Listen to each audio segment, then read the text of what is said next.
Hello friends, prime institute या educational चॅनलमध्ये आपल्या सर्वांचं मनापासून हार्दिक स्वागत आहे. केंद्रप्रमुख परीक्षेचा भाग 11वा आपण या ठिकाणी बघणार आहोत. त्यालाच आपण एक प्रकारे समूह साधन केंद्र समन्वयक असे नवीन नाव प्राप्त झालेले आहे. ठीक आहे. तर सदरील एक्झाममध्ये आपल्याला पेपर 2मध्ये जनरल नॉलेज असेल किंवा शिक्षणविषयक सगळ्या काही गोष्टी असतील, या आपण या ठिकाणी पाहत असतो. आज आपण या ठिकाणी 10 ते 15 क्वालिटी क्वेश्चन्स पाहणार आहोत आणि त्यामधून नवीन प्रश्नसुद्धा तयार होणार आहेत. त्यामुळे व्हिडिओ शेवटपर्यंत पहा आणि त्यामधील महत्त्वाचे मुद्दे नोट डाऊन करून घ्या. ठीक आहे. तर आता यामध्ये बघा, पहिला प्रश्न आपण बघूया. महाराष्ट्र राज्य माध्यमिक व उच्च माध्यमिक शिक्षण मंडळ अधिनियम केव्हा लागू झाला? तर तो 1965मध्ये लागू झालेला आहे. यामध्ये माध्यमिक व उच्च माध्यमिक शिक्षणांचं नियमन करण्यासाठी राज्य आणि विभागीय लेवलवरती जी मंडळं स्थापन करण्यात आलेली होती. आता याचा जो ॲक्ट आहे तो 1965चा आहे आणि भारताच्या 16व्या गणराज्य दिनी हा या ठिकाणी अंमलात आणलेला होता. 42 कलमं यामध्ये होती आणि कलम 3नुसार राज्य व विभागीय मंडळं स्थापन करण्यात आलेली होती. पुढचा प्रश्न आहे, महाराष्ट्र शैक्षणिक संस्था अधिनियम 1987नुसार कॅपिटेशन फी घेण्यास प्रतिबंध करण्यात खालीलपैकी कुठलं प्राधिकरण नाही? तर यामध्ये बघा, जिल्हा परिषद शाळा, महानगर परिषद शाळा, नगर परिषद शाळा आणि अल्पसंख्याक. तर यामध्ये महाराष्ट्र शैक्षणिक संस्था अधिनियम 1987नुसार कॅपिटेशन फी घेण्यासाठी प्रतिबंध करण्यात येणारं प्राधिकरण नाही, असं आहे ते अल्पसंख्याक शाळा. ओके. आता पुढचा जो प्रश्न आहे यामध्ये बघा, राष्ट्रीय शैक्षणिक धोरण मसुदा तयार करण्यासाठी स्थापित समितीमध्ये अध्यक्षांसहित किती सदस्यांची समिती नेमली जाते? राष्ट्रीय शैक्षणिक धोरण यामध्ये 13 जणांची समिती असते. एक अध्यक्ष आणि 12 सदस्य असतात. मी पुन्हा एकदा सांगतो, एक अध्यक्ष आणि 12 सदस्य असतात. 29 जुलै 2020 रोजी केंद्रीय मंत्रिमंडळाने या नेप धोरणाला अंतिम मंजुरी दिलेली होती. त्याचे अध्यक्ष डॉक्टर कस्तुरीरंगन होते आणि नेप म्हणजेच नॅशनल एज्युकेशनल पॉलिसी जी आहे 24 जून 2017 रोजी स्थापित करण्यात आलेली होती डॉक्टर कस्तुरीरंगन यांच्या अध्यक्षतेखाली. ठीक आहे. पुढचा प्रश्न घ्या. महर्षी कर्वे यांनी महिलांमध्ये शिक्षणाचा प्रसार करण्यासाठी महिला विद्यापीठ केव्हा स्थापन केले? यामध्ये 1916 रोजी महिला विद्यापीठाची स्थापना करण्यात आलेली आहे.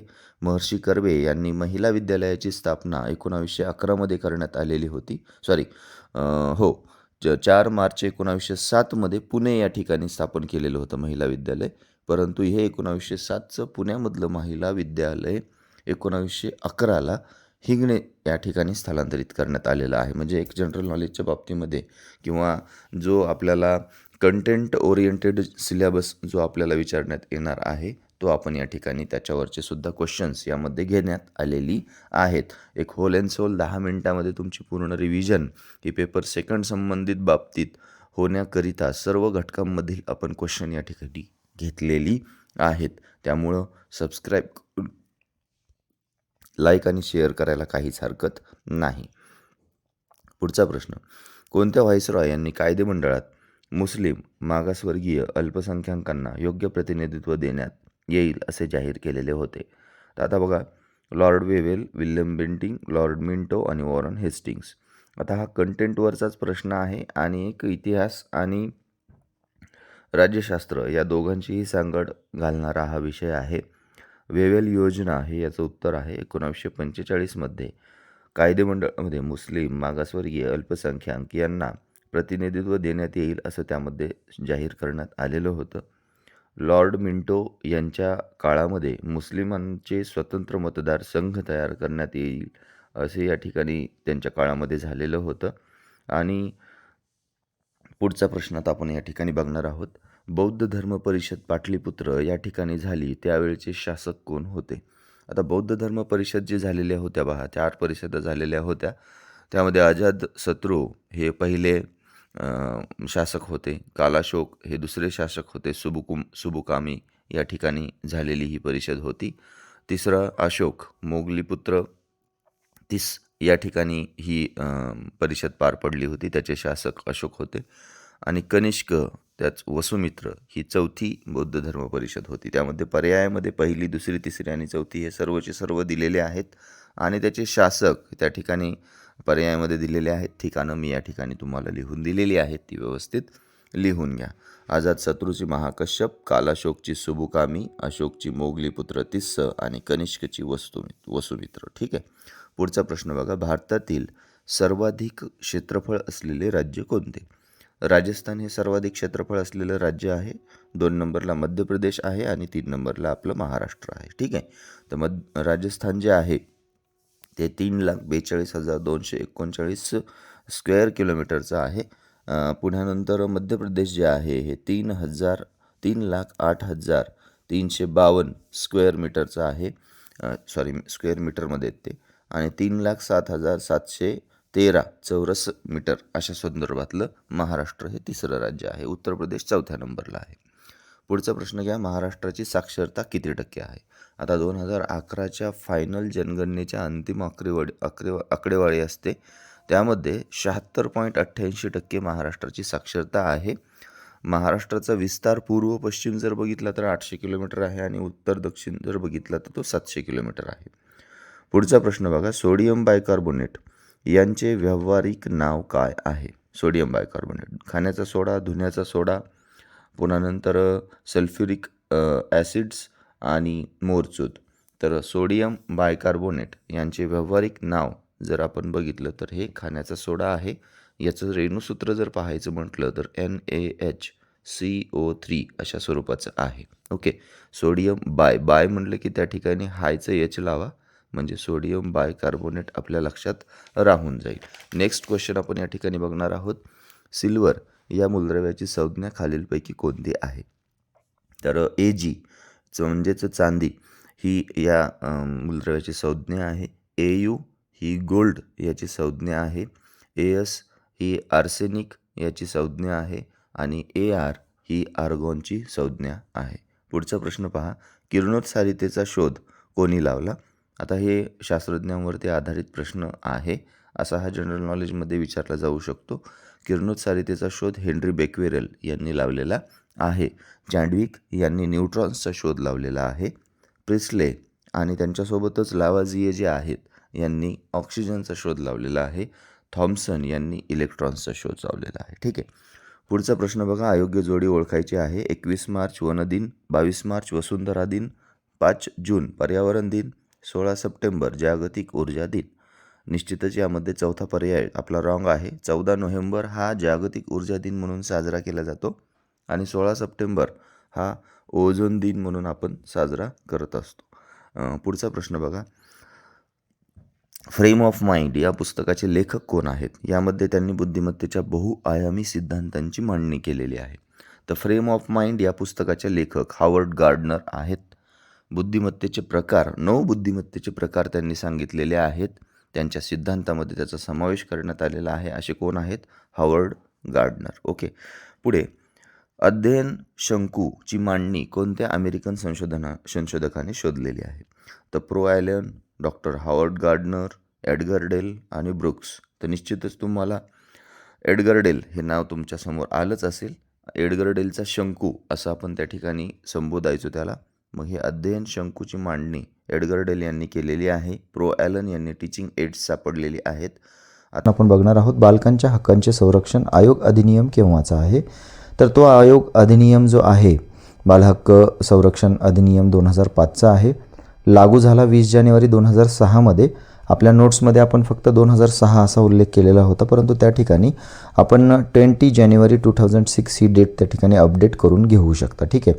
त्यामुळेच मी कधी कधी म्हणतोय तुम्हाला की इन क्वेश्चन्समध्ये आपल्याला सेकंड क्वेश्चनसुद्धा तयार होतो, तो नोट डाऊन करून घेत चला. ठीक आहे.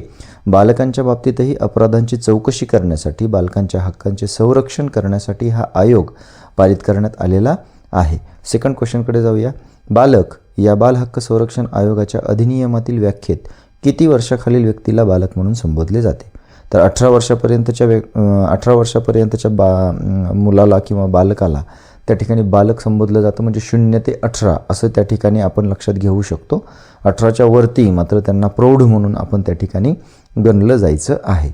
तिसरा क्वेश्चन पहा. यामध्ये संयुक्त राष्ट्राच्या मुलांच्या हक्काबाबतच्या करारास भारत सरकारने केव्हा समर्थन दिले? त्यामध्ये 11 डिसेंबर 1992 या रोजी भारत सरकारने या करारास संयुक्त राष्ट्राने जो मुलांच्या चाइल्ड राईट्स जे बनवलेली होती त्या हक्कांबाबत युनायटेड नेशनने त्या ठिकाणी 20 नोव्हेंबर 1989 साली हे बनवली होती आणि त्याला भारताने 11 डिसेंबर 1992ला मान्यता दिलेली आहे. या तारखा ज्या आहेत या तारखा तुम्ही वारंवार आपल्या याच्यामध्ये लक्षात घेत चाला. एक इतिहासामध्ये जसं आपण कालक्रम लक्षात घेतो तशा पद्धतीनं आपला जो राष्ट्रीय बालहक्क संरक्षण आयोग आहे किंवा राज्य बालहक्क संरक्षण आयोग आहे इथपर्यंत या आयोगाची किंवा अधिनियमाची पार्श्वभूमी जी हिस्ट्रीमधून आलेली आहे ती संयुक्त राष्ट्राच्या मुलांच्या हक्कापासून सुरुवात झालेली आहे आणि मेन सुरुवात तिथं 1989मध्ये 20 नोव्हेंबर त्या ठिकाणी झालेली आहे. ओके, तर त्यानंतर भारताने 11 डिसेंबर 1992ला या ठिकाणी सरकारने संमती दिलेली आहे कुठले की संयुक्त राष्ट्राने जे मुलांचे हक्क तयार केलेले आहेत त्याला. ठीक आहे, पुढचा प्रश्न बघा. बालहक्क संरक्षण अधिनियमातील कोणत्या कलमानुसार राष्ट्रीय बालहक्क संरक्षण आयोगाची स्थापना करण्यात आलेली आहे? कलम 3 अन्वये राष्ट्रीय बालहक्क संरक्षण आयोगाची स्थापना करण्यात आलेली आहे. कलम 17 अनुसार जर बघितलं तर तुमच्या रिपिटेशनसाठी हा सुद्धा क्वेश्चन तयार होऊ शकतो. राज्य बाल हक्क संरक्षण आयोगाची स्थापना कलम 13 नुसार झालेली आहे. आता हा जो बाल हक्क संरक्षण आयोग आहे अधिनियम आहे 2005चा, यामध्ये एकूण 7 प्रकरणे आहेत आणि 37 कलमे याच्यामध्ये टाकण्यात आलेली आहेत. त्यापैकी कलम 3 आपण पाहिलं, कलम 17 जे आहे हे सुद्धा आपण त्या ठिकाणी बघितलं आहे आणि त्यामधलेच कलम 4 जे आहे हे अध्यक्ष व सदस्यांच्या नियुक्त्या करण्यासंदर्भात आहे. ओके, तर पुढचा आपण क्वेश्चन या ठिकाणी आता पाहूया. त्यामध्ये बघा, बालहक्क संरक्षण अधिनियमामध्ये बाल न्यायालयाची तरतूद कोणत्या कलमान्वये करण्यात आलेली आहे? तर कलम 24मध्ये राष्ट्रीय तरतुदी राज्यांनी लागू करावयाच्या आहेत, म्हणजे राष्ट्राला ज्या तरतुदी लागू आहेत अगदी तशाच स्वरूपाच्या तरतुदी राज्य संरक्षण आयोगाला सुद्धा कराव्या लागणार आहेत. पुढच्या कलम 25 हे आपलं उत्तर आहे. बाल न्यायालय कलम 25 यानुसार तयार करण्यात आलेली आहेत. आता 27 कलमामध्ये आणि 28 कलमामध्ये या ठिकाणी पुढच्या क्वेश्चनच्या जाण्यापूर्वी सांगतो. केंद्रामार्फत जे अनुदान मिळतं ते कलम 27मध्ये बालहक्क संरक्षण अधिनियमामध्ये दिलेलं आहे आणि कलम 28मध्ये राज्याचं अनुदान त्या ठिकाणी देण्यात आलेलं आहे. पुढचा प्रश्न बघा, बाल न्यायालय या घटकात विशेष सरकारी वकील म्हणून त्यास किमान किती वर्ष अभियोक्त्याचा अनुभव असावा लागतो? म्हणजे एक विशेष सरकारी वकील आपण त्या ठिकाणी बाल न्यायालयामध्ये सरकारतर्फे नियुक्त केला जात असतो, त्याचा जो किमान अनुभव आहे तो 7 वर्षाचा आहे. पुढचा प्रश्न बघा, मानवी हक्क आयोगाची स्थापना केव्हा करण्यात आली? आता या ठिकाणी सर्वात महत्त्वाची गोष्ट जी झालेली आहे ती आपण लक्षात घ्यायची आहे. आता इथून पुढे काही 2-3 विशेष तारखा आपल्याला लक्षात ठेवाव्या लागणार आहेत. तर मानवी हक्क आयोग जो आहे हा 21 जून 1946 रोजी स्थापन करण्यात आलेला आहे. 20 नोव्हेंबर 1989 ही तारीख मी तुम्हाला मुलांच्या हक्कासाठी युनायटेड नेशनने केलेली होती, त्या ठिकाणी सुरुवात केली होती. मग त्याला भारताने समर्थन कधी दिलं तर ते 11 डिसेंबर 1992 रोजी दिलं. आणि 10 डिसेंबर 1948ला काय झालं तर 10 डिसेंबर 1948ला मानवी हक्काचा जाहीरनामा काढण्यात आलेला होता, सार्वत्रिक जाहीरनामा म्हणून. ठीक आहे, तर आता सर्वात महत्त्वाची आणखीन एक करंट अफेअर्सच्या बाबतीमध्ये अशी एक गोष्ट आहे की जी मानवी हक्क संयुक्त राष्ट्राचा जो मानवी हक्क आयोग आहे या मानवी हक्क आयोगाचं नाव आता मानवी हक्क परिषद असं करण्यात आलेलं आहे आणि ते आत्ता नुकतंच एक 10-11 वर्षापूर्वी करण्यात आलेलं आहे. म्हणजे आय थिंक मला वाटतं 15 मार्च 2006 पासून करण्यात आलेलं आहे. एक 19 वर्षाचा कालावधी त्याच्यामध्ये गेलेला आहे. ओके, तर पुढचा आपण एक प्रश्न बघणार आहोत. त्यामध्ये बघा, भारतामध्ये मानवी हक्कास अनुसरून राष्ट्रीय मानवी हक्क संरक्षण अधिनियम केव्हा स्थापन करण्यात आला? तर मित्रांनो, या ठिकाणी भारतामध्ये मानवी हक्कास अनुसरून भारतामध्ये राष्ट्रीय मानवी हक्क स्थापन करण्यात आला आणि तो 1993मध्ये स्थापन करण्यात आलेला आहे. आणि याचा जो कायदा आहे तो कायदा किंवा त्याची अंमलबजावणी त्याची 28 सप्टेंबर 1993 या रोजी झालेली आहे. ठीक आहे, तर पुढच्या क्वेश्चनकडे जाऊया. महत्त्वाच्या तारखा आहेत, नोट डाऊन करून घेत चला. फक्त व्हिडिओ पाहून आपलं काही होणार नाही, तर तुम्हाला सुद्धा या ठिकाणी ज्या काही आपल्या नोट्स असतील त्या नोट्समधून सुद्धा बारकावे काही तुम्हाला अपडेट करावे लागतील. प्रश्न पाहावे लागतील, त्याची उत्तरं पाहावे लागतील आणि कुठल्याही गोष्टीमध्ये स्वतः आपण सुरुवात करू त्यावेळेस आपल्याला बऱ्याच काही गोष्टी माहीत होत असतात. त्यामुळे आपण डिपेंडंट राहण्यापेक्षा थोडंसं एक दोन गोष्टी आधाराखातीर आपण त्या ठिकाणी संदर्भामुळे आपण त्या ठिकाणी घेऊ शकतो, परंतु स्वतः या ठिकाणी थोडंसं आपण एक हार्डवर्कसुद्धा यामध्ये करायचं आहे. नोट डाऊन करून घ्यायचे आहेत महत्त्वाचे मुद्दे आणि व्हिडिओ आवडल्यास नक्कीच लाईक करायचा आहे, कमेंट्स करायचे आहे, व्हिडिओचा दर्जा कसा वाटतोय ते सुद्धा सांगायचं आहे. म्हणजे नोट्स आणि प्रश्न यांची क्वालिटीसुद्धा खरंच आहे की नाही यावरतीसुद्धा आम्हाला तुम्ही एक कमेंट्स मेन्शन केली तर आमचंच तेवढं मोटिवेशन त्या ठिकाणी वाढतं आणि जास्तीत जास्त प्रश्न काढून तुमच्यासमोर येण्याचा प्रयत्न आमच्या टीमतर्फे होतो.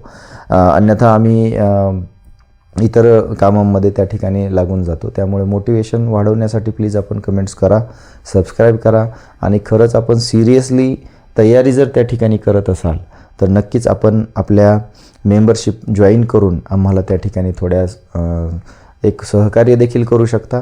आणि नसेल मेंबरशिप जॉईन करायची तर तुम्ही आपल्या व्हिडिओच्या खाली तुम्हाला बरेच काही लाईक, अनलाईक, सबस्क्राईबच्या बटन्समध्ये सुपर थँक्स मिळत असेल तर आपण या ठिकाणी जर खरंच आपल्याला मनापासून आवडलं असेल तर सुपर थँक्स आपण आपल्या मनानुसार त्या ठिकाणी देऊ शकता. ठीक आहे.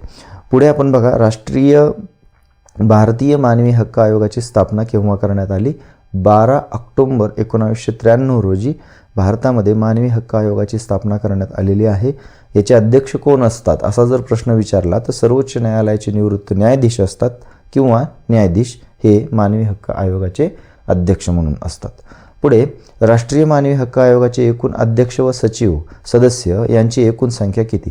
आता नुकताच एक बदल 2024मध्ये करण्यात आलेला आहे आणि त्या बदलानुसार 9, 11, 13, 15 ह्या ज्या सदस्य संख्या तुम्हाला विचारलेली आहे तर बघा, अध्यक्ष व सदस्य यांची एकूण मिळून 13 सदस्य यामध्ये मानवी हक्क आयोगामध्ये आहेत. प्रथम यापूर्वी तुम्हाला जो आकडा होता तो कमी दिसला असेल, परंतु आता जो नवीन बदल करण्यात आलेला आहे त्यामध्ये 13 एकूण सदस्य आहेत. अध्यक्ष प्लस 12 सदस्य असे एकूण 13 जण राष्ट्रीय मानवी हक्क आयोगामध्ये आहेत. पुढे राष्ट्रीय मानवी हक्क आयोगाच्या अध्यक्षा व सदस्यांचा कार्यकाल किती असतो? तर यामध्ये 3 वर्ष किंवा 70 वर्ष ह्या दोन्हींपैकी जो लवकर येईल तो त्यामध्ये कालावधी असतो. 1 व 2 असं ऑप्शन या ठिकाणी नोंदवलेलं आहे. हे आपण या ठिकाणी नोट डाऊन करून घ्यायचं आहे. राष्ट्रीय मानवी हक्क आयोगाचे अधिकार व कार्य खालीलपैकी कोणते नाही? तर तक्रारीची चौकशी करणे हे राष्ट्रीय मानवी हक्क आयोगाचं कार्य आहे. तुरुंगांना भेटी देणं तसेच अहवालाचे सादरीकरण सरकारला करणं हे सुद्धा तेवढेच महत्त्वाची कार्य आहेत. परंतु यामध्ये एक कार्य नाही आहे जे तुमच्या लक्षात आलंच असेल. त्यामध्ये फौजदारी न्यायालयाचे अधिकार हे न्यायालयाला नाही आहेत. 1908 नुसार जे दिवाणी न्यायालयाचे अधिकार प्राप्त झालेले आहेत राष्ट्रीय मानवी हक्क आयोगाला ते मात्र अधिकार व कार्यामध्ये त्या ठिकाणी यांना वापरता येतील. पुढचा प्रश्न आहे, राज्य मानवी हक्क आयोगाची स्थापना केव्हा झाली? आता राष्ट्रीय मानवी हक्क आयोगाची स्थापना जी आपण बघितली 12 ऑक्टोंबर 1993ला, त्याच धर्तीवर राज्य मानवी हक्क आयोगाची स्थापना जर आपण बघितली तर 6 मार्च 2001 रोजी त्याची स्थापना करण्यात आलेली आहे. प्रकरण 4 मध्ये कलम 17 नुसार या ठिकाणी आपण राज्य बाल संरक्षण अधिनियम जो पाहिलेला होता त्यालाच पॅरलल या ठिकाणी राज्य मानवी हक्क आयोग आपण त्या ठिकाणी लक्षात ठेवू शकता. पुढचा क्वेश्चन जो आहे हा तुमच्यासाठी असणार आहे, त्याचं उत्तर कमेंट बॉक्समध्ये मेन्शन करा. राष्ट्रीय मानवी हक्क आयोगाच्या अध्यक्षांना पदावरून निलंबित कोण करू शकतो? त्यामध्ये करू शकत नाही, कोणीच करू शकत नाही. दुसरा पर्याय आहे सर्वोच्च न्यायालयाचे न्यायाधीश. तिसरा पर्याय आहे पंतप्रधान आणि चौथा आहे राष्ट्रपती. तर या राष्ट्रीय बाल हक्क संरक्षण आयोग अधिनियम 2005 अंतर्गत केव्हा तो स्थापन करण्यात आला? अधिनियम 2005चा आहे, परंतु तो राष्ट्रीय बाल हक्क संरक्षण आयोग कलम 3 नुसार राष्ट्रीय बाल हक्क संरक्षण आयोग आपल्याला बाल हक्क संरक्षण आयोग अधिनियम 2005चा आहे. त्याच्यानुसार राष्ट्रीय बाल हक्क संरक्षण आयोग आपण केव्हा स्थापन करण्यात आलेला आहे असा प्रश्न या ठिकाणी देण्यात आलेला आहे.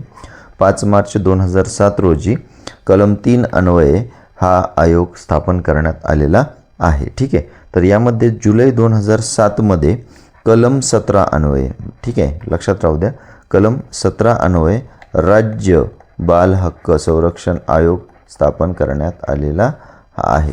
ठीक आहे. तर हे सुद्धा मुद्दे आपण लक्षात घ्यायचे आहेत. त्यामध्ये NCPCR असं आपण याला म्हणतो. NCPCR म्हणजेच त्या ठिकाणी नॅशनल कौन्सिल आहे याच्यामध्ये, आणि SCPCR म्हटलं की तो राज्य याच्या संबंधित आहे. ठीक आहे. तर सर्वात महत्त्वाची एक गोष्ट यामध्ये अशी आहे, दोन्ही गोष्टी आपण बालहक्क संरक्षण आयोगाच्या कलम 3 आणि कलम 17 यानुसार अनुक्रमे स्थापन केलेल्या आहेत. अधिनियम 2005चा आहे. ठीक आहे. लागू झाला म्हणजेच आयोग स्थापन करण्यात आला त्याला अनुसरून 5 मार्च 2007मध्ये तो देखील राष्ट्रीय. ओके. आता यावरती आपण काही नोट्स दिलेली आहे, त्यामध्ये सुद्धा आपण ते अपडेट करून घेऊ शकता. जुलै 2007मध्ये SCPCR झालेला आहे.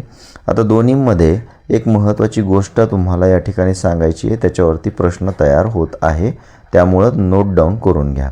अध्यक्ष NCPCRचे आहेत हे 65 वर्ष किंवा 3 वर्ष पदावरती राहू शकतात. म्हणजे वय वर्ष 65 वर्षापर्यंत आणि कालावधी 3 वर्षापर्यंत पदावरती राहू शकतात, आणि 2 वेळेस कमीत कमी त्यांना अध्यक्ष किंवा सदस्य म्हणून बनता येत असतं. तर SCPCRसाठी सुद्धा 2 वर्ष अध्यक्षपद आणि सदस्यत्वसुद्धा 2 वर्षाकरताच आहे. परंतु अध्यक्षांसाठी जो कालावधी आहे हा 3 वर्षापर्यंत 3 वर्ष पदावरती राहता येतं, जास्तीत जास्त 2 वेळेस राहता येऊ शकतं. परंतु यांचा जो अध्यक्षपदाचा जो वय वर्षाचा कालावधी आहे तो 60 वर्षाचा आहे. म्हणजे राज्यासाठी 60 वर्ष आहे आणि राष्ट्रीय बालहक्क संरक्षण आयोगासाठी हे 65 वर्षाचं आहे. 2 पेक्षा जास्त वेळा नेमता येत नाही, हे सुद्धा तितकंच महत्त्वाचं आहे. तर फर्स्ट क्वेश्चनमध्ये तुम्हाला जवळपास नियर अबाउट 2-3 क्वेश्चन्सची माहिती झालेली आहे. नेक्स्ट क्वेश्चन या ठिकाणी आहे, राष्ट्रीय बालहक्क संरक्षण आयोग व सदस्य यांना पदावरून कोण करतं? पदावरून दूर करण्यासाठी केंद्र सरकार हे या ठिकाणी महत्त्वाची भूमिका बजावत असतं.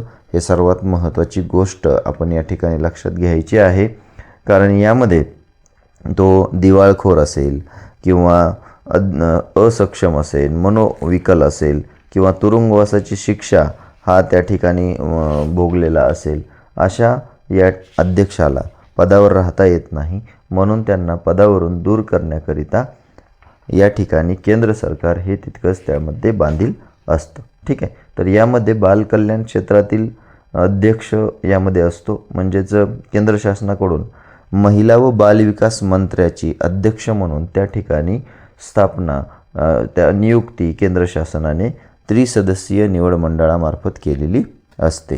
हे सुद्धा त्या ठिकाणी लक्षात घ्या. हे क्वेश्चन आपल्याला विचारला जाऊ शकतो. आता आपल्या 2च क्वेश्चनमधून आपण जवळपास 4 ते 5 क्वेश्चन्स या ठिकाणी आपले थोडक्यात झालेली आहेत. पण बोलता बोलता व्हिडिओ पॉज करून आपण नोट डाऊन करून घेत चला, कारण यावरती सुद्धा क्वेश्चन हे बनत असतात. ठीक आहे. तर पुढचा क्वेश्चन बघा, राष्ट्रीय भारतीय सैनिक महाविद्यालयात एकूण किती विद्यार्थ्यांची प्रतिवर्षी महाराष्ट्रातून निवड केली जाते? तर बघा, 2 सत्रामध्ये सत्र 2 असतात, जून आणि डिसेंबर. तर जून आणि डिसेंबरमध्ये हे एक्झाम होत असतात. इयत्ता 7वीपर्यंत शिक्षण पूर्ण होणे हे आवश्यक आहे. 8वीपासून 10वी व त्यामध्ये आणि 11वीपासून 12वी अशा स्वरूपामध्ये याचं शिक्षण हे घेतलेलं असतं. म्हणजे 8वीपासून सुरू होतं ते 12वीपर्यंत ते त्या ठिकाणी 5 वर्ष हे प्रशिक्षण त्या ठिकाणी दिलं जातं. हे प्रशिक्षण डेहराडून या ठिकाणी देण्यात येत असतं.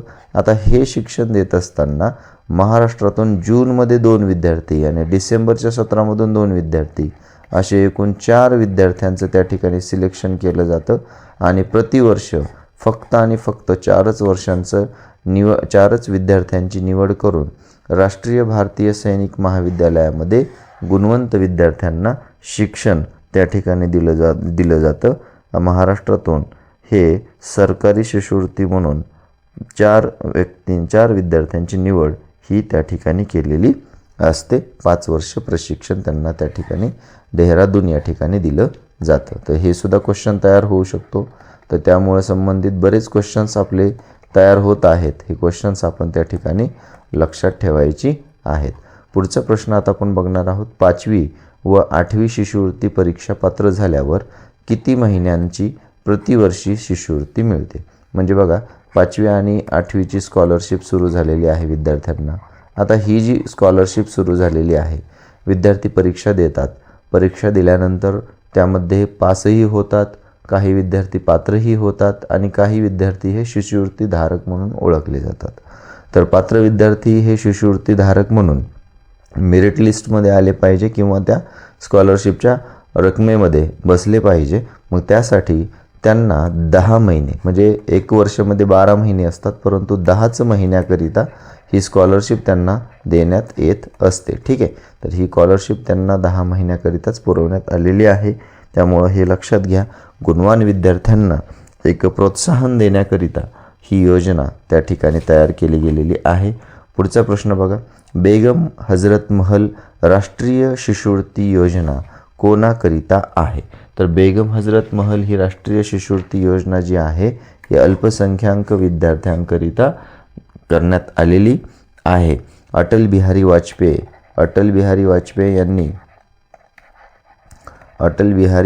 यांनी ही योजना जी आहे ही योजना 3 मे 2003 रोजी सुरू केली होती. 2021 आणि 22 पासून ही योजना 9वी ते 12वीच्या विद्यार्थ्यांसाठी सुद्धा सुरू केलेली आहे. पण हे सर्वात महत्त्वाची एक गोष्ट यामध्ये आहे की ही योजना फक्त आणि फक्त अल्पसंख्याक मुलींसाठीच आहे. ओके, मग यामध्ये 9वी ते 10वीच्या विद्यार्थ्यांना प्रतिवर्ष 5,000 रुपयाची शिष्यवृत्ती यामध्ये मिळते आणि 11वी ते 12वीच्या विद्यार्थ्यांना 6,000 रुपयाची शिष्यवृत्ती या ठिकाणी त्यांना मिळत असते. हे सुद्धा महत्त्वाचे मुद्दे नोट डाऊन करून घ्या.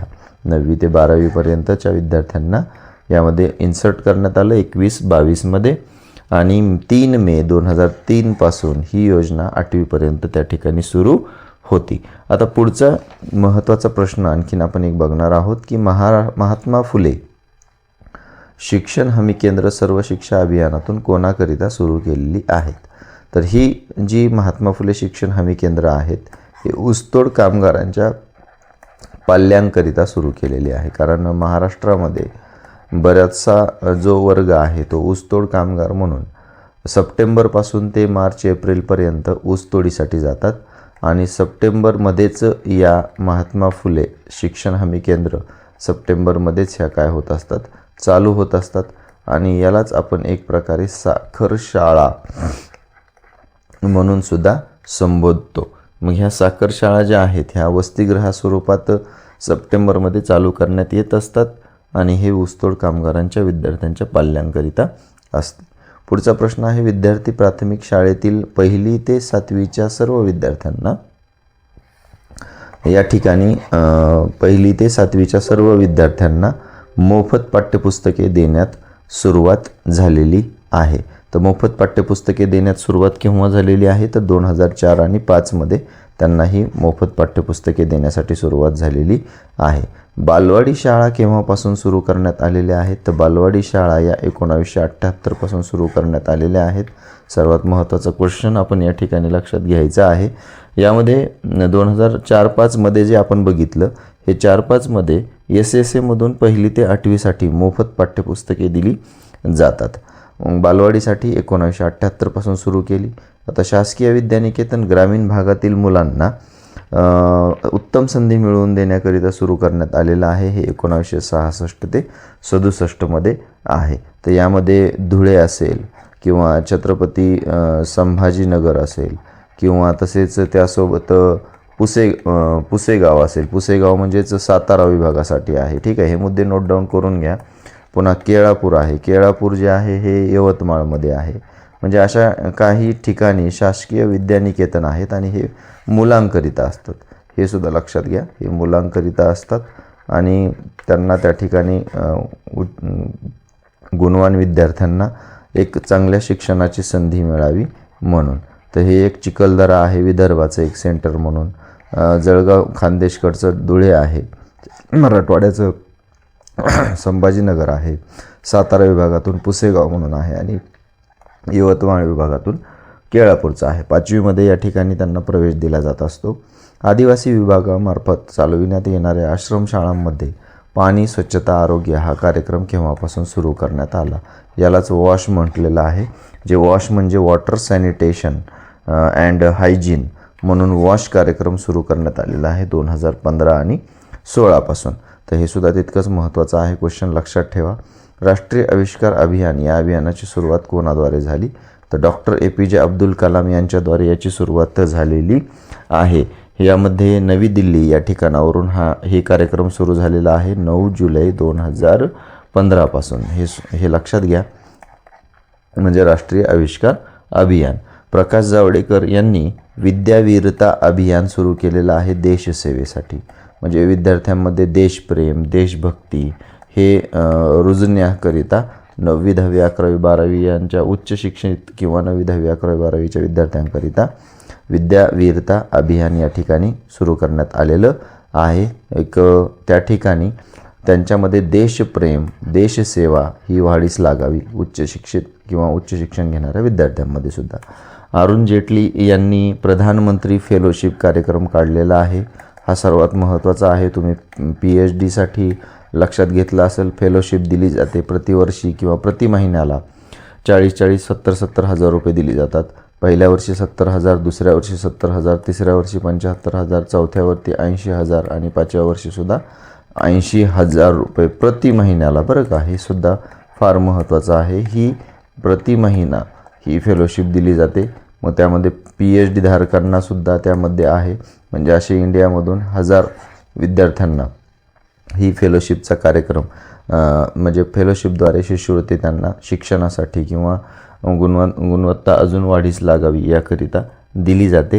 ही योजना 2018-19मध्ये अरुण जेटली यांनी त्यांच्या अर्थसंकल्पामध्ये मांडलेली होती. ही तितकीच महत्त्वाची आहे.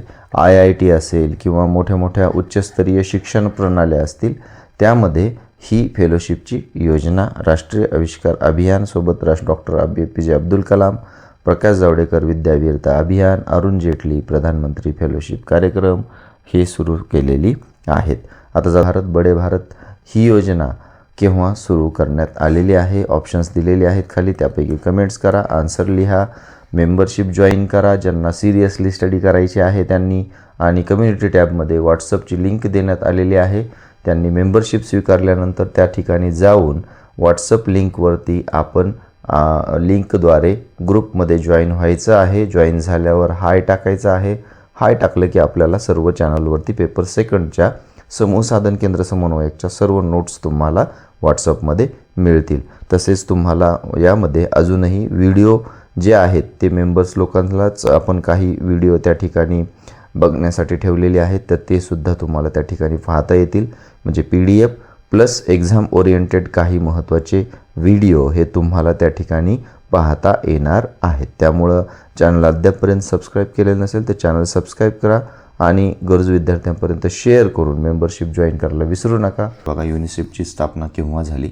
खाली उत्तर पण दिलेलं आहे. बऱ्याच जणांची डिमांड होती उत्तर द्या म्हणून, तर त्यामध्ये उत्तरसुद्धा आपण दिलेलं आहे आणि ते स्पष्टीकरणासहित एक लाईनसुद्धा टाकण्यात आलेली आहे. युनिसेफची स्थापना 1946मध्ये झालेली आहे. आपण पटपट या ठिकाणी बघणार आहोत. 11 डिसेंबर 1946 रोजी न्यूयॉर्क या ठिकाणी युनिसेफची स्थापना झालेली आहे. संयुक्त राष्ट्राच्या तातडीच्या बालसहाय्य निधीच्या रूपामध्ये युनिसेफची स्थापना करण्यात आलेली आहे. आता युनिसेफचे मुख्य उद्दिष्ट कोणते आहे?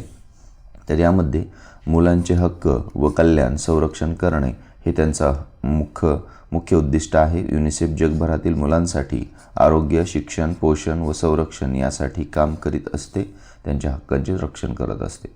युनेस्कोची औपचारिक स्थापना पुढीलपैकी कोणत्या वर्षी करण्यात आलेली आहे? बघा, औपचारिक जी स्थापना आहे युनेस्कोची ही 1945मध्ये झालेली आहे. त्यामध्ये बघा स्पष्टीकरण काय देण्यात आलेलं आहे की दुसऱ्या महायुद्धानंतर शांतता, शिक्षण, विज्ञान आणि संस्कृतीस प्रोत्साहन देण्यासाठी 1945मध्ये युनेस्कोची स्थापना करण्यात आलेली आहे.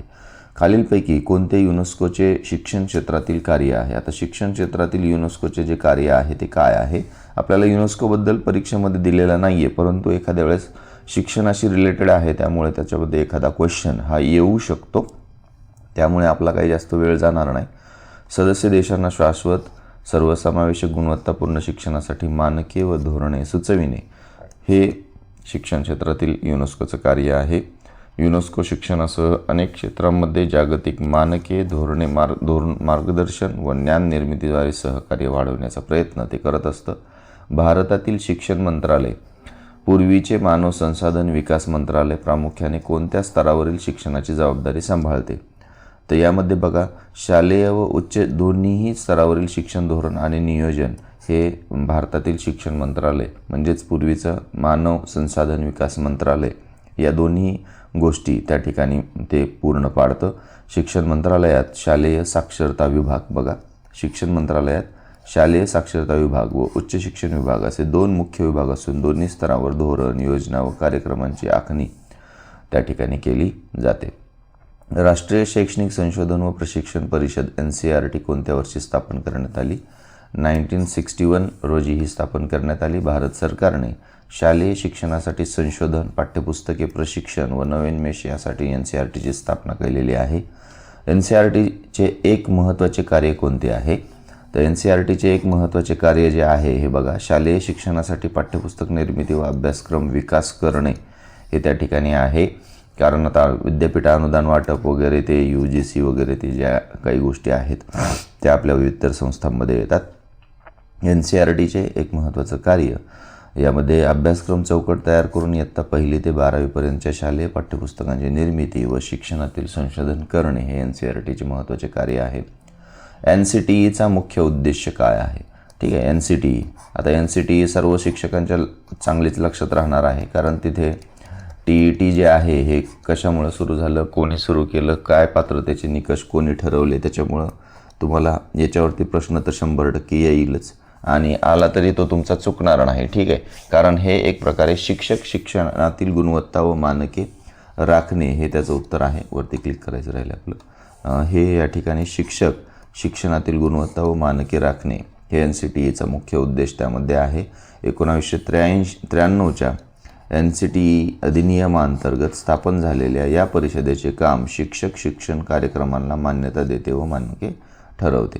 अखिल भारतीय तांत्रिक शिक्षण परिषद AICTE कोणत्या कायद्याअंतर्गत स्थापन झालेली आहे? आता ही जी AICTE जी आहे हा स्वतंत्र त्याचा ॲक्ट आहे AICTEचा 1987चा. तांत्रिक शिक्षणाचे नियोजन, विकास व गुणवत्तेसाठी AICTEची स्थापना 1987च्या अधिनियमाद्वारे करण्यात आलेली आहे. युनिव्हर्सिटी ग्रँट कमिशन UGCचे प्रमुख कार्य कोणते आहे? तर बघा, UGCचे प्रमुख कार्य आहे विद्यापीठांना आर्थिक अनुदान देणे व उच्च शिक्षणातील मानके निश्चित करणे.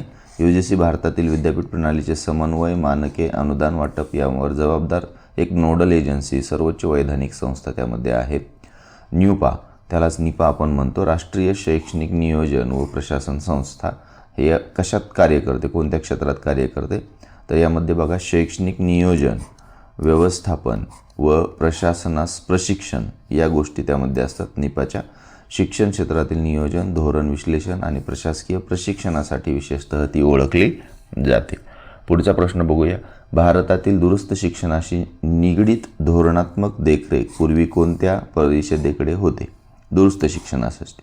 ठीक आहे, डिस्टन्स एज्युकेशन लर्निंगसाठी DECसाठी DEकडे होती. अभ्यासक्रम आणि संस्थांच्या मान्यतेसह दूरस्थ शिक्षणाचे नियमन व समन्वय DECकडे दिलेले होते. राष्ट्रीय मुक्त विद्यालयी शिक्षण संस्था NIOS, ठीक आहे, नॅशनल इन्स्टिट्यूट ऑफ ओपन स्कूल्ससाठी मुख्य कार्य काय आहे? तर त्यामध्ये बघा, ओपन व दूरस्थ माध्यमातून शालेय स्तरावरची परीक्षा व प्रमाणपत्र देणे हे त्याचं कार्य आहे. स्कूलिंगद्वारे माध्यमिक व उच्च माध्यमिक प्रमाणपत्र तसेच व्यावसायिक कोर्सेस पुरविणारी राष्ट्रीय संस्था आहे. ठीक आहे, पुढे भारतीय तंत्रज्ञान संस्था IITs कोणत्या स्तरावर शिक्षणातील प्रामुख्याने प्रसिद्ध आहे?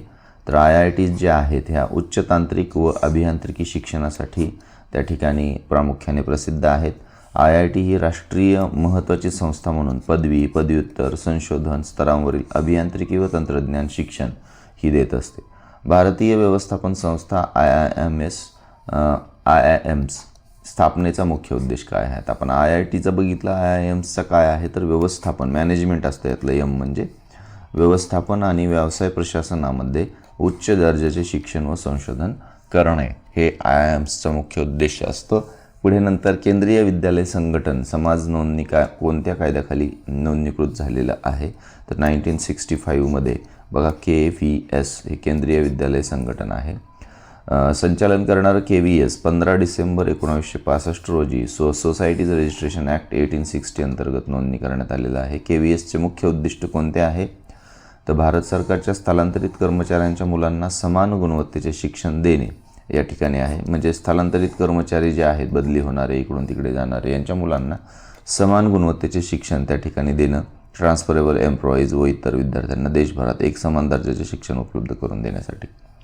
नवोदय विद्यालय समिती NVS कोणत्या राष्ट्रीय धोरणाच्या अंतर्गत सुरू झालेली आहे, तर NVS ही राष्ट्रीय धोरण 1986च्या अंतर्गत सुरू करण्यात आलेली आहे. हे लक्षात राहू द्या, प्रश्न आपल्याला परीक्षेमध्ये हा विचारला जाऊ शकतो. पुढे तसे सगळेच प्रश्न महत्त्वाचे आहेत, परंतु आपण या ठिकाणी काही प्रश्न जे आहेत ना, हे आपल्या रिलेटेड 1ली ते 5वी म्हटलं की त्यामध्ये येतात, किंवा 6वी ते 8वी म्हटलं की त्या ठिकाणी NVS हा सर्वात महत्त्वाचा एक मुद्दा त्यामध्ये आहे प्रायमरी स्तरावर. ग्रामीण प्रतिभावान विद्यार्थ्यांना निवासी गुणवत्तापूर्ण शिक्षण देणाऱ्या नवोदय विद्यालयाची संकल्पना राष्ट्रीय शिक्षण धोरण 1986मध्ये उदयास आली. NVSचा प्रमुख लक्ष्यगट कोणता आहे, तोच प्रश्न आपण उच्चारलेला आहे. ग्रामीण भागातील प्रतिभावान विद्यार्थ्यांसाठी म्हणजे त्या ठिकाणी हुशार विद्यार्थी असतात, त्यांना निवासी शाळा उपलब्ध करून आधुनिक शिक्षण देणे हे महत्त्वाचा उद्देश त्यामध्ये असतो. नवोदय विद्यालयाचे एक महत्त्वाचे कार्य कोणते आहे खालीलपैकी, तर यामध्ये बघा, विद्यार्थ्यांचा राष्ट्रीय एकात्मतेचा अनुभव वाढवण्यासाठी देशाच्या वेगवेगळ्या भागातील विद्यार्थ्यांची देवाणघेवाण करणे. म्हणजे NVS ही अशी एक निवासी शासकीय शाळा आहे जी आधुनिक शिक्षणासोबत विद्यार्थी इकडून तिकडे म्हणजे वेगवेगळ्या ठिकाणी ते ट्रान्सफर करतात, त्यांना त्याचा अनुभव देतात. मायग्रेशन स्कीमद्वारे राष्ट्रीय एकात्मता, सांस्कृतिकता दाखवण्याचा प्रयत्न त्याद्वारे होत असतो. विद्यापीठ अनुदान आयोग व अखिल भारतीय तांत्रिक शिक्षण परिषद AICTE आणि UGC यांच्यातील मूलभूत फरक कोणता आहे, तर पर्यायामधून बघा मित्रांनो, UGC शालेय शिक्षणासाठी, AICTE उच्च शिक्षणासाठी, UGC विद्यापीठ स्तरावरील सामान्य उच्च शिक्षण, AICTE तांत्रिक निरीक्षणाचे नियमन. हे उत्तर आपलं बरोबर आहे 2 नंबरचं. म्हणजे UGC विद्यापीठ स्तरावरील सामान्य उच्च शिक्षण देतं, AICTE तांत्रिक शिक्षणाचं नियमन करतं. ठीक आहे, कारण UGC विद्यापीठ व महाविद्यालयांचे समन्वय आणि मानके सांभाळते, तर AICTE अभियांत्रिकी, मॅनेजमेंट, फार्मसी इत्यादी तांत्रिक कार्यक्रमांची योजना व मान्यता पाहते. राष्ट्रीय शिक्षक शिक्षण परिषद NCTE कोणत्या स्तरावरील संस्थांना मान्यता देते. आता NCTE बघा, ही एक प्रकारे शिक्षक शिक्षण कार्यक्रमासंबंधित संस्था आहे आणि ती शिक्षक बनविण्यासाठी DED, B.Ed, M.Ed सारखे शिक्षक शिक्षण अभ्यासक्रम सुरू करणाऱ्या संस्थांना NCTE कडून मान्यता घेणे बंधनकारक असते. All India council for technical education AICTEचे एक विशिष्ट कार्य कोणते आहे AICTEचे. आता ऑल इंडिया टेक्निकल म्हटलं की त्या ठिकाणी तांत्रिक संस्था असतील, त्या तांत्रिक संस्थांना प्रवेश क्षमता व नवीन अभ्यासक्रम सुरू करण्यासाठी मंजुरी देणे हे AICTEचं कार्य आहे. पुढे नंतर यामध्ये बघा, राष्ट्रीय मूल्यांकन आणि प्रत्यायन परिषद NAAC. ठीक आहे, याच्याबद्दल हे सुद्धा आपल्याला माहिती हवी आहे, ती आपण या ठिकाणी क्वेश्चनमधून पहा. NAACचे मुख्य कार्य काय आहे. NAACचे मुख्य कार्य आहे की विद्यापीठे किंवा हे उच्च शिक्षण संस्थांचे गुणवत्ताधारित मूल्यांकन व मानांकन करणे. त्यामुळे त्या ठिकाणी त्यांना त्यांच्या दर्जानुसार NAAC ग्रेड देत असते, A ग्रेड, B ग्रेड. ठीक आहे, त्याच्यानुसार त्यांचं मूल्यांकन होतं महाविद्यालयांचं. मेडिकल काउन्सिल ऑफ इंडिया आता NMC आहे, कोणत्या प्रकारच्या शिक्षणाचे नियमन करत होती. मेडिकल काउन्सिल ऑफ इंडिया जी आहे ही वैद्यकीय पदवी व पदव्युत्तर शिक्षण याचं नियमन ती करत होती. नॅशनल मेडिकल कमिशन यांनी MBBS व इतर वैद्यकीय अभ्यासक्रमांची मानके व नोंदणी पाहिलेली असतात. मेडिकल काउन्सिल ऑफ इंडिया सारख्या व्यावसायिक परिषदांचा UGCशी संबंध कसा असतो, तर या परिषदांना UGCचे व्यावसायिक काउन्सिल म्हणून मान्यता असून बरं का, या परिषदांना UGCचे व्यावसायिक काउन्सिल म्हणून मान्यता असते. विशिष्ट व्यावसायिक शिक्षणाच्या मानकांबाबत सल्लासुद्धा त्या ठिकाणी देता येऊ शकतो. UGC अंतर्गत विविध व्यावसायिक काउन्सिल्स जसे AICTE, MCI इत्यादी संबंधित व्यावसायिक शिक्षणातील धोरणे व मानके ठरवण्यासाठी कार्य करत असतात. ठीक आहे, पुढे Indian council of agricultural research ICAR, प्रमुख संस्था सगळ्या चालल्या आहेत शिक्षण क्षेत्रातल्या. ICAR, आता हे तुम्हाला ICAR नाही आहे, परंतु त्या शिक्षणाच्या संबंधित आपण घेण्याचा प्रयत्न केलेला आहे. कृषी संशोधन, शिक्षण व विस्तार यांचे समन्वय व मानके ठरवण्यासाठी ICAR, Indian council in agriculture म्हटलं की कृषीशी संबंधित पर्याय तुम्ही त्या ठिकाणी पाहायचं आहे. म्हणजे ह्या सगळ्या नोडल एजन्सीज असतात, सर्वोच्च संस्था असतात शिक्षण क्षेत्रातील क्लासिफिकेशन केलेल्या त्या क्षेत्राशी. आता council of scientific and industrial research बघा, आता CSIR. आता ही सायंटिफिक अँड इंडस्ट्रीयल या दोन शब्दावरून आपल्याला लक्षात यायला हवं की उच्चस्तरीय वैज्ञानिक संशोधन व संशोधकांना प्रशिक्षण किंवा फेलोशिप देण्याचं कार्य CSIR करते. प्रयोगशाळेद्वारे औद्योगिक व वैज्ञानिक संशोधन देखील चालवले जाते आणि संशोधकांना फेलोशिप व प्रशिक्षण देखील उपलब्ध करून दिले जाते. Central board of secondary education CBSEचे मुख्य कार्य काय आहे?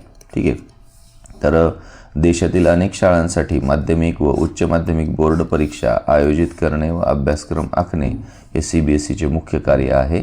यामध्ये 10वी व 12वीची परीक्षा तसेच त्यांच्याशी संबंधित अभ्यासक्रम मूल्यमापन पद्धती हे CBSE एक राष्ट्रीय शालेय बोर्ड म्हणून निभावते. National institute of open schooling NIOS व CBSE यामधील फरक कोणता आहे? तर बघा, यामध्ये NIOS फक्त खाजगी शाळांसाठी, CBSE फक्त सरकारी शाळांसाठी. NIOS ओपन व दुरुस्त माध्यमातून लवचिक शिक्षण देणे, CBSE नियमित शाळांमार्फत औपचारिक शिक्षण देणे. हे या ठिकाणी बरोबर आहे. आपला पर्याय जो आहे हा या ठिकाणी B हा ऑप्शन आहे. जे NIOS आहे, O म्हटलं की ओपन आहे, ओपन म्हटलं की त्या ठिकाणी ओपन आपल्याला लगेच लक्षात येईल, ओपन व दुरुस्त माध्यमातून लवचिक शिक्षण देणे. आणि CBSE जे आहे हे आपण बघितलेलंच आहे, central board of school secondary board of school ठीक आहे, औपचारिक शिक्षण देणं हे त्या ठिकाणी आहे. NIOS मध्ये स्वाभ्यास, क्रेडिट जमा पद्धती व लवचिक परीक्षा प्रणाली आहे, तर CBSE मध्ये नियमित शाळा आधारित शिक्षण व परीक्षा प्रणाली त्या ठिकाणी चालविली जाते. तर मित्रांनो, यामध्ये काही संस्था राहिलेल्या असतील तर त्या संस्थांवर देखील आपण इतर क्वेश्चन्स आणखीनसुद्धा पाहू शकतो. त्यामध्ये हे जे व्हिडिओ कसा वाटला त्याबद्दल कमेंट्स करा आणि ज्यांनी सबस्क्राईब केलेलं नसेल त्यांनी चॅनल सबस्क्राईब करायला विसरू नका. किंवा आपण आपल्या पुढच्या लेक्चर्समध्ये, तोपर्यंत have a nice day, bye bye and thank you.